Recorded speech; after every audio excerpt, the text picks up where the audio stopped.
curatorial work, have you faced any pressures from the government or any other difficulties in trying to, say, surface some of the hidden beliefs that you've mentioned earlier? Yes. I spent 15 years in Vietnam. I've been in Chiang Mai 2 years. My 15 years in Vietnam was leading 2 different artist-run organizations to which I suffered censorship every time. Pretty much every single exhibition, public program, I faced censorship. I myself was on a blacklist for 10 years. Many of the artists in my community were also, to varying degrees, placed under surveillance.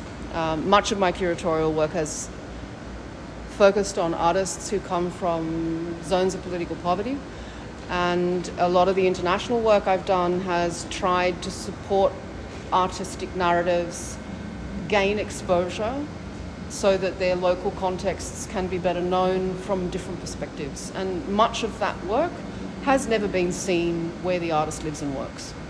So, for example, the work I showed of Tuan, for example, could never be shown in Vietnam.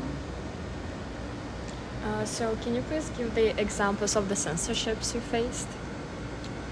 Like, what is the typical issue? So, for example, in Vietnam, so I also worked in China, I had the same problems there. I'm yet to find that same problem in Thailand. I don't think it is anywhere near as the same here. But just as an example, in Vietnam, when you want to put on an exhibition, you have to apply for a license. Mm-hmm. And in that, you have to, so for example, I wanted to submit sculpture. I have to submit photographs that show it from above, from beside, 4 sides, from below. Mm-hmm. I have to submit all my writing. I have to submit the reasons for the show. And then where it's to be promoted.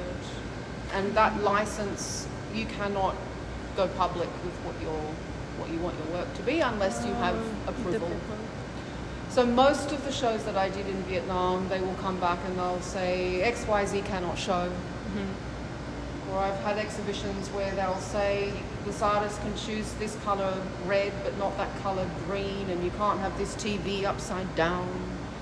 I mean, I've had all range of issues from public programs. I've done talks where civilian police have been present and they shut you down after someone says something that they don't like to hear. Mm-hmm. I've had artists under house arrest. It's been long. Okay, thank you.